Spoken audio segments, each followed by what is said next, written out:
I'm doing this video. I just watched I Survived, and it inspired me to do this video for people who have been severely abused as children, and you feel like there's no hope, that you aren't lovable, that there's something wrong with you. And I realize I'm almost 60 years old now. I have medical records to prove. I have damaged kidneys. I have chronic kidney disease from damage to my kidneys. My father,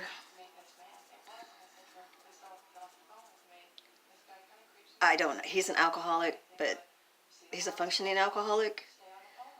But he raped my stepmother in front of me when I was 5 and made me watch. And she just laid there like a dead person. And before that night, I was about 5. Before that night, I knew when he came home from work, I could look into his eyes and see, is he the good dad or the bad dad? And that night he was a bad dad. And before that night, I could always get his attention away from her and get his attention on me. And he molested me. But I could deal with that. What I couldn't deal with was watching him rape her, beat her, while she just laid there like a dead person. And there was nothing I could do. That night, I tried to get his attention, and nothing I did was going to stop him that night. And I realized it, and I tried to walk out of the room, and he said, "Don't you move," in a tone that I knew I better not move. And I just slunk down right there and held my legs, and I screamed and screamed and screamed and cried, and I was shaking so bad. And every once in a while I would look over and see what he was doing to her. And she was just lying there. And I've had a broken collarbone. I've had stitches in my head. My mother was not supportive of me growing up. She was very cold, very, very cruel. She was very damaging to my self-esteem. Not supportive at all. And the only way I survived was by totally dissociating myself. And I had multiple personality disorder, but I didn't know it.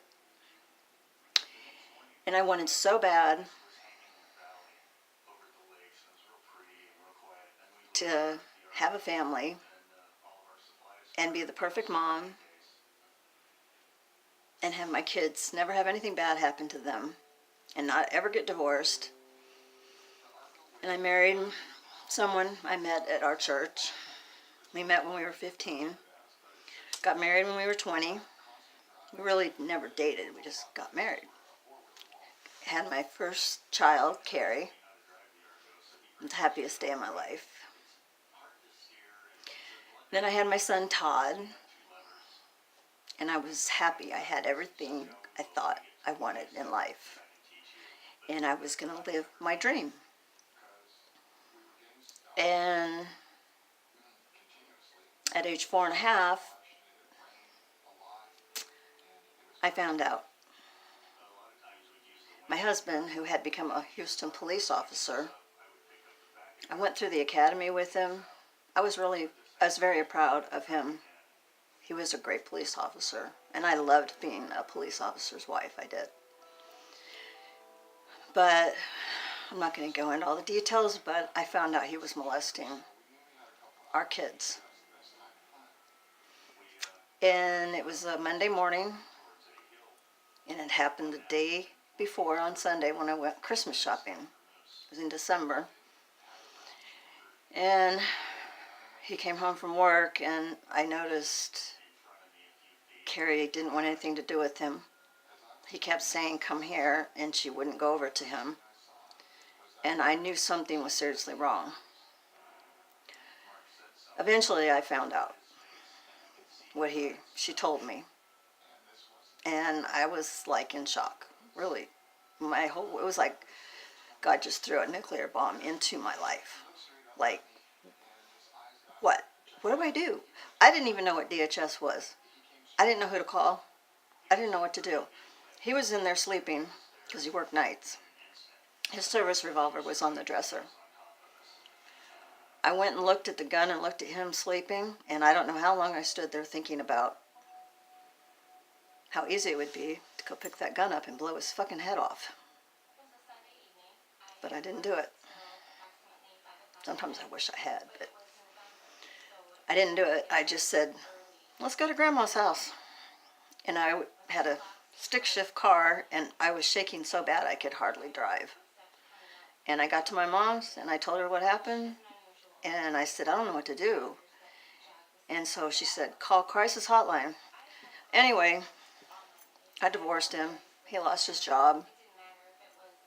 He got deferred adjudication, which at the time I didn't know what that meant, or I would not have let him plead guilty. The only reason I let him plead guilty and not go to prison was I didn't want my 5-year-old daughter, who had been through therapy now for 2 years, to get up on the stand and have to testify against her father. She wasn't mad at him anymore. And she was like, Mom, he said he'll never do it again. Well, she was too young to understand. But I thought, well, he had a vasectomy. He can't hurt any more kids. I don't care. Let him plead guilty. I don't want to put my daughter through that. Well, now, I don't know if there's a record of what he did because, of course, he was the perfect parolee. He did his probation. He never did what he was supposed to do to reestablish his relationship with his kids. He knew eventually, they were so young, now that I realize it, that they were going to get older and not remember, okay? And that's exactly what he did. And I did not remember what had happened to me as a child. Actually, what happened to me as a child helped me to see sooner the signs in my daughter that something was wrong. And I got her the hell out of there. I didn't have a job. I didn't have money. I didn't think about that. I just left. I gave up everything to stop the cycle of sexual abuse in my family line. And my son and daughter still live in Texas. I live in Iowa. And they haven't talked to me in 18 years. He got remarried, had his vasectomy reversed, got 2 daughters, and played the good guy. And of course, then during those years, I started finding out about my own abuse.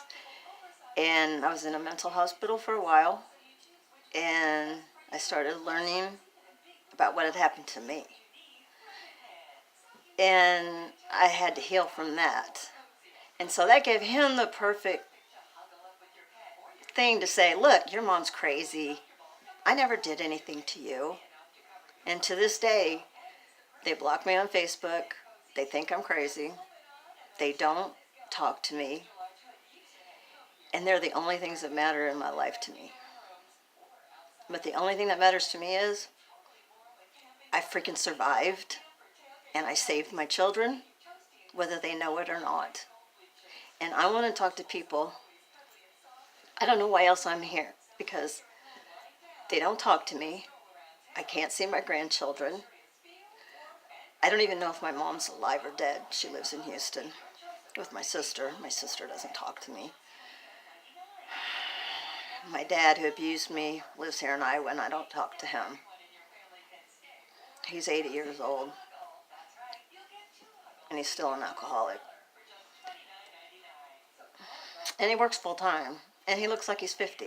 So I don't know. He must have good genes or something. I don't know. I don't know how he does it. But I've been through hell and back. I've survived for a reason. And then I thought, well, why am I still here? You know? I have nobody. I have no family. My kids don't talk to me.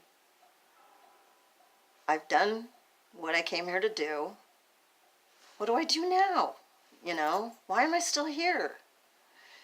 And then I saw this show, on I Survived, about a little girl who was 8 years old who was drug raped, taken from her house, raped, had her throat cut.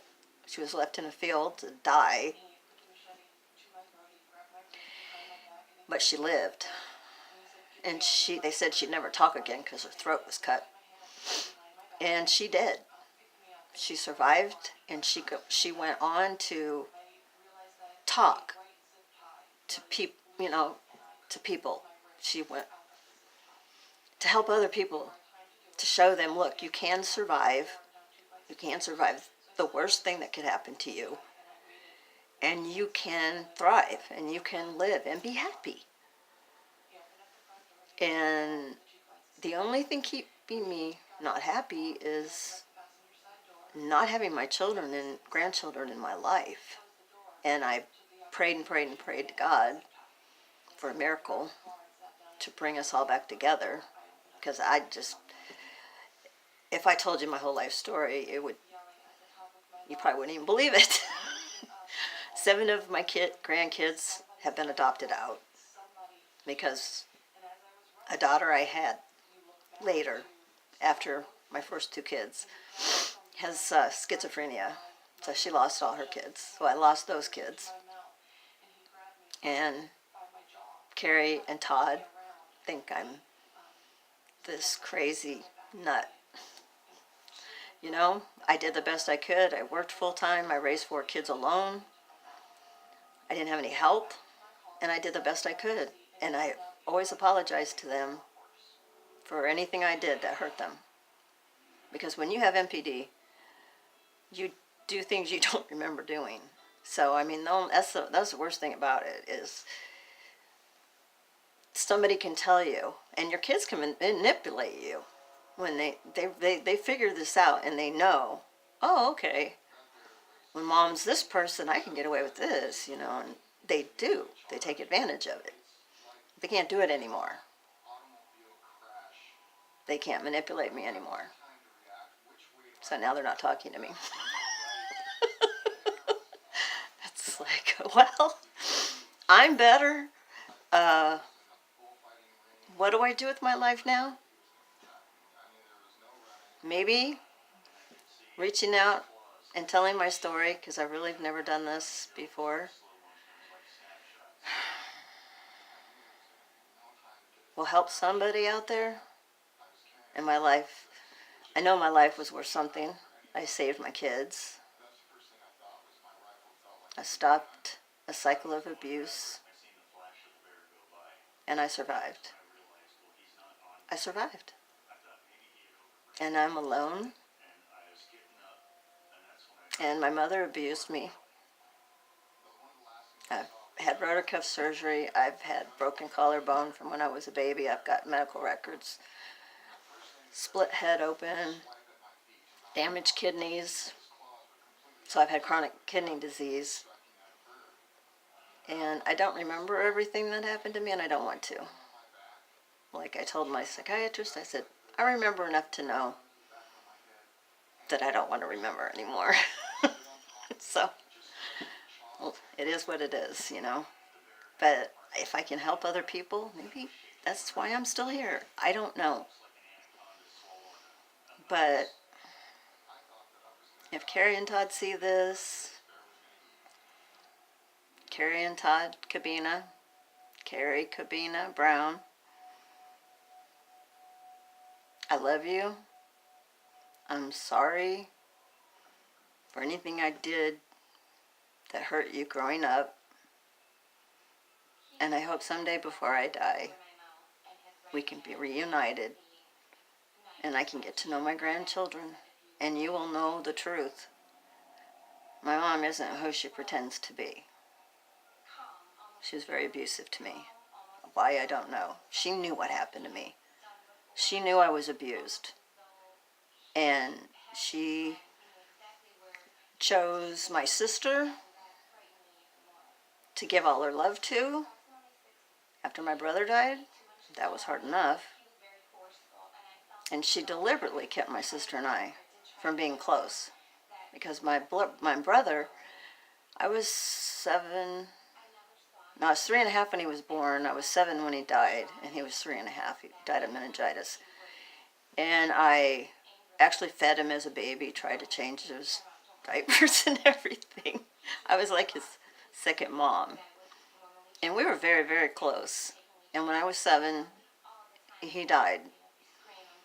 And that was a whole nother trauma on itself. And then my mom had my sister, and she wouldn't let me take care of her. And she actually breastfed her, so I couldn't feed her. And then all of a sudden she just decided, I don't want to do this anymore. And I'm like, what are you doing? My sister's in there screaming her head off, and she's just a baby.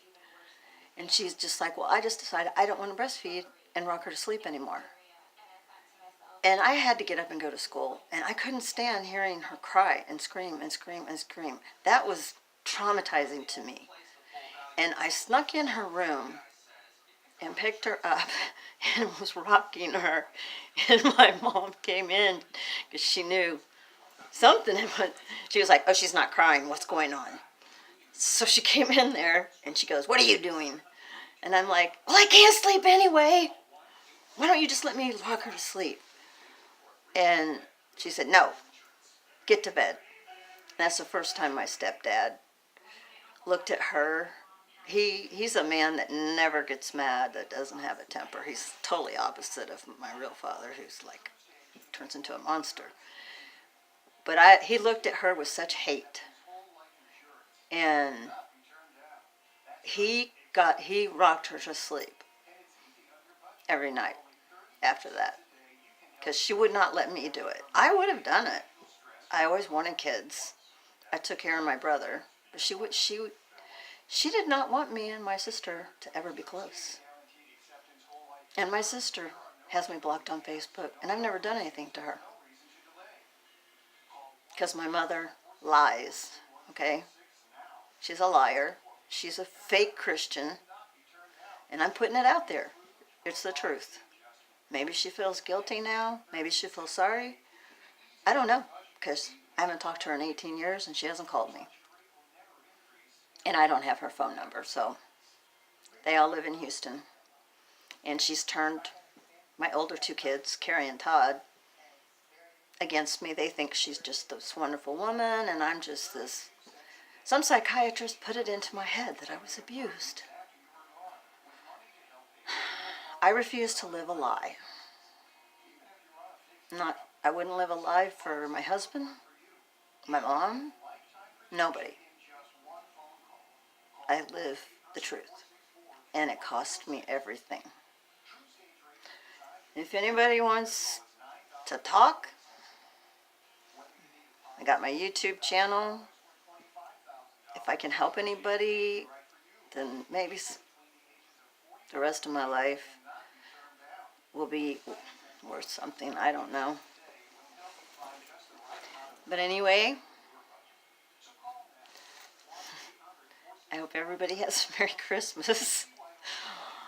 And look at me. I'm 60 years old, okay? And I survived a nightmare. Not just my childhood, but then after I got married, it was like I thought I was going to have the perfect family, and I was going to be the perfect mom and have this wonderful life, and it's not what happened. But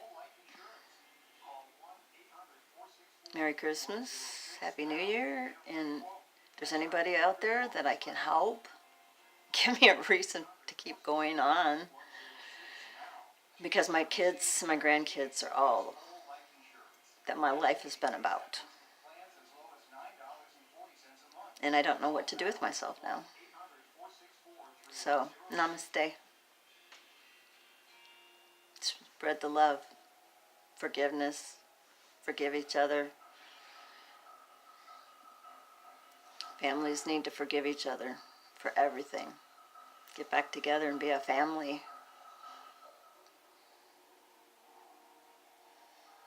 Even if mine doesn't, maybe this will help other people to do that, to get past unforgiveness and to learn to forgive and hopefully rebuild a relationship that's positive and good before you die and make good memories. And it would have been, it will have been worth something. So, nobody may see this. People may see this, and I may be able to help people. And if I do, thank you, God, for giving me a reason to keep breathing. Merry Christmas and namaste to everyone. How do I turn this off? Okay.